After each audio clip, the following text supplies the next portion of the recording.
La piccola chiesa di Lichtental, appena fuori Vienna, quel giorno era traboccante.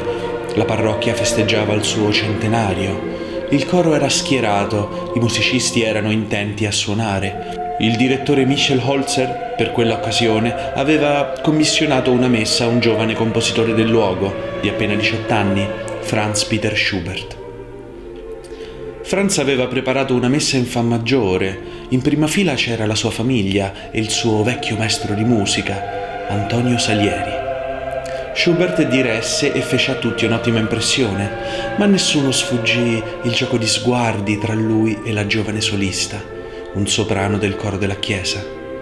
Schubert aveva scritto la parte pensando a lei e per lei avrebbe scritto ancora tanto, lungo tutta la sua breve vita.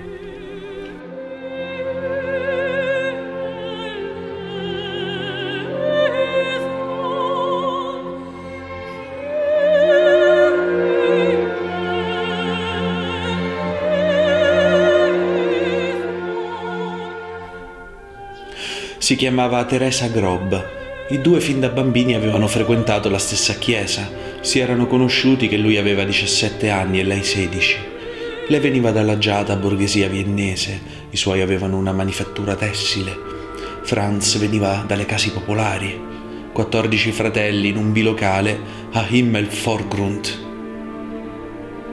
Teresa aveva un viso tondo, roseo e infantile e una voce chiara e luminosa. I due si innamorarono e la fonte delle melodie di Schubert diventa sempre più rigogliosa. Passano giorni e giorni a fare musica insieme. Schubert si presenta ogni sera a casa Grob con nuove melodie appena scritte. Lui si siede al fortepiano e lei canta. La gioia intima di quelle dolci ore spinge il ragazzo a continuare a scrivere, solo per continuare a sentirla cantare.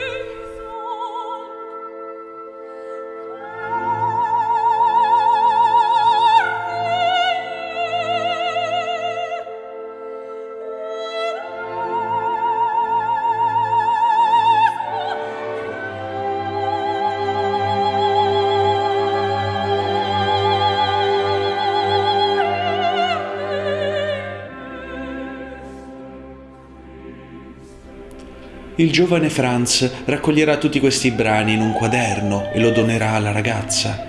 È il libro delle canzoni di Teresa, che lei custodì gelosamente per tutta la vita e che verrà stampato solo nel Novecento.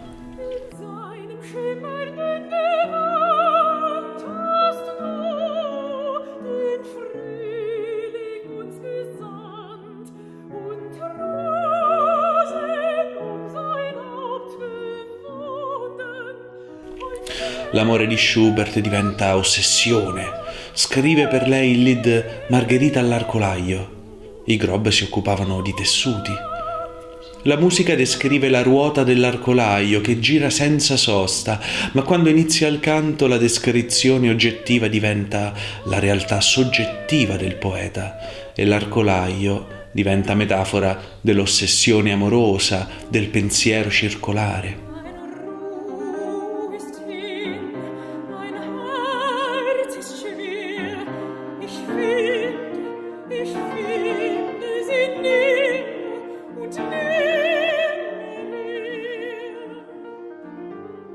Il testo è tratto dal Fausto di Goethe.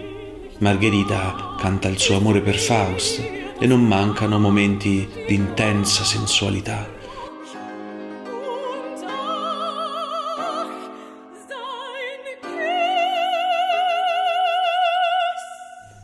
Schubert decide di sposare Teresa, il suo primo e unico grande amore. Lei accetta. La promessa viene suggellata con un bacio. Ma l'idillio amoroso si infrange contro la tetraggine della realtà. È la Vienna della Restaurazione. Con la fine della rivoluzione la monarchia ricomincia a tessere la sua ragnatela intorno al continente. Al centro della tela attende Metternich, il ragno d'Europa. Nel regime repressivo del cancelliere le classi sociali non erano libere di mescolarsi, non ci si poteva sposare per amore, c'era una legge sul consenso matrimoniale. I beni della coppia venivano confrontati e veniva concessa un'autorizzazione. I giovani Franz e Teresa appartengono a due classi sociali differenti e non possono amarsi. Era un amore impossibile. Il giovane Franz riflette, soppesa attentamente il proprio talento, il proprio futuro e decide di provare a trovare i soldi.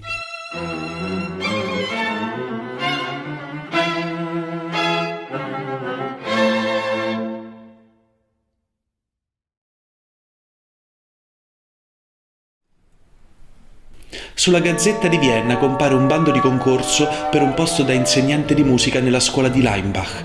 Schubert fa domanda e attende con ansia la risposta. Quella risposta avrebbe influenzato tutta la sua vita. Aveva anche chiesto al suo maestro di raccomandarlo, ma Salieri nella lettera di raccomandazione risulta un po' laconico e freddo. Il sottoscritto certifica le credenziali di Franz Schubert per aspirare al posto di maestro di musica a Laibach. Antonio Salieri, primo maestro di cappella di corte. I rapporti tra i due non andavano bene. Salieri era un boomer che lo faceva esercitare su testi italiani e gli insegnava a scrivere in questo modo.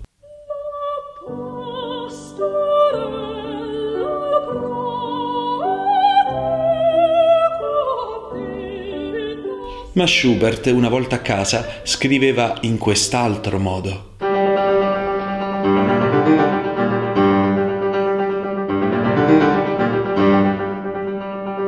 Nel lied Dir il König emerge una sensibilità nuova e inedita. Il ritmo forsennato delle terzine evoca la corsa disperata di un cavallo. Siamo in un bosco oscuro infestato da elfi e spiriti.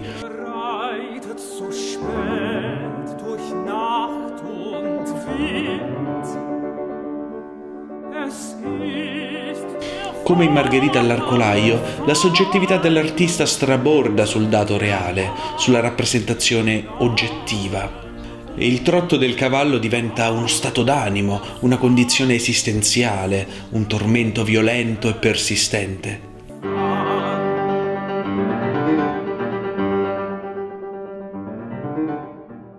È quello che accade nelle arti figurative, in fondo.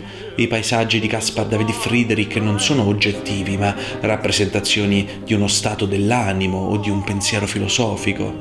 E anche nei dipinti di Constable e poi di Turner noi osserviamo un sempre più intimo abbraccio tra il paesaggio e lo stato d'animo del pittore. Lo stesso accade con gli spunti naturalistici rappresentati nei lieder di Schubert. Tutti i linguaggi artistici sono il riflesso di un'unica realtà soggiacente. La storia della musica e quella della filosofia sono in qualche modo sovrapponibili. Prediligere uno stile musicale più che un altro è già una posizione filosofica.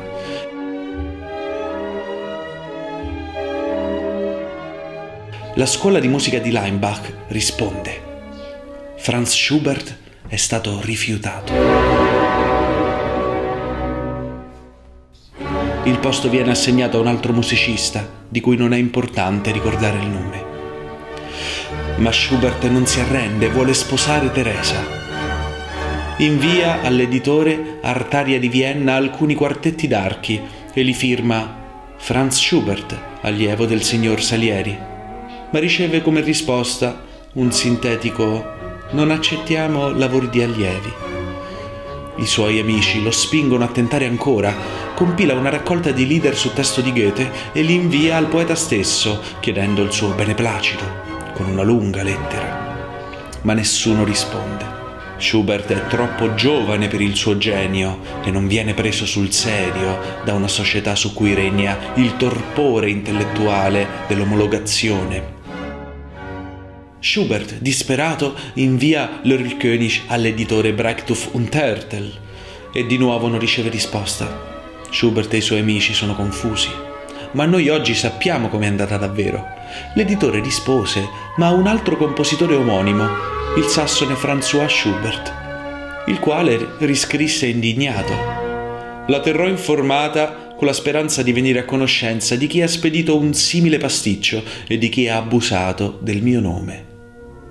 Questo compositore noi oggi lo ricordiamo essenzialmente per un brano per violino che viene fatto suonare ai bambini alle recite scolastiche.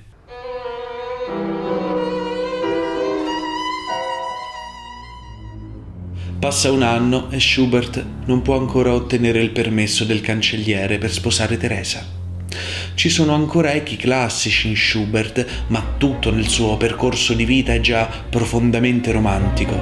Egli annota nel suo diario un passaggio amarissimo in cui parla della politica sui matrimoni combinati e dell'utilitarismo gretto e bigotto della borghesia viennese.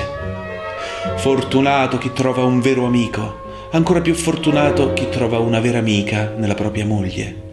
Per l'uomo libero il matrimonio è in questo tempo un pensiero terrificante. Egli lo rimpiazza o con la malinconia o con una cruda sensualità. Sovrani di questo tempo, voi lo vedete e tacete, o non lo vedete. Il 21 novembre 1820 la famiglia di Teresa la sposa con un mugnaio, Johann Bergmann, nella chiesetta di Lichtental. Avranno 4 figli.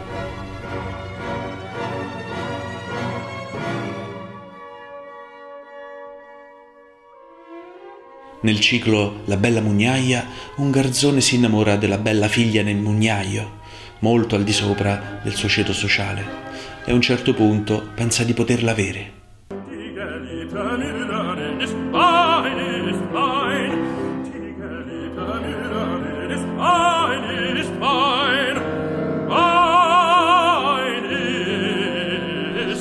Ma il sogno d'amore tra il garzone e la bella mugnaia è interrotto dall'arrivo del cacciatore.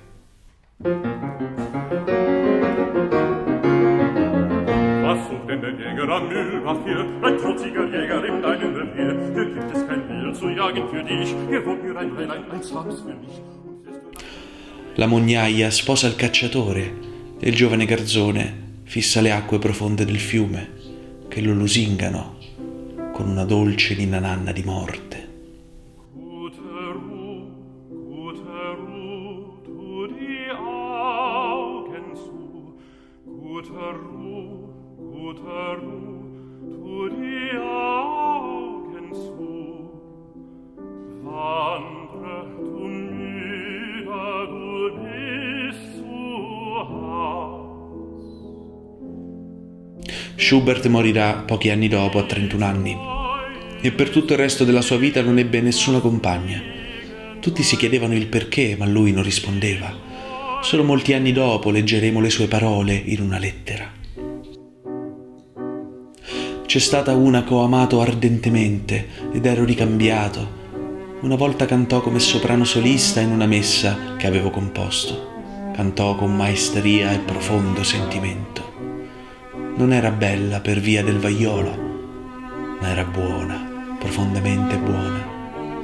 Ha sperato 3 anni che la sposassi, ma non riuscì a trovare un lavoro adatto a mantenere entrambi.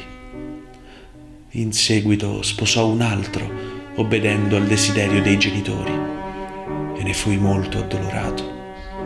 L'amavo ancora, e dopo tutto questo fatto, nessuna mi è più piaciuta quanto lei. Ma evidentemente non era destino.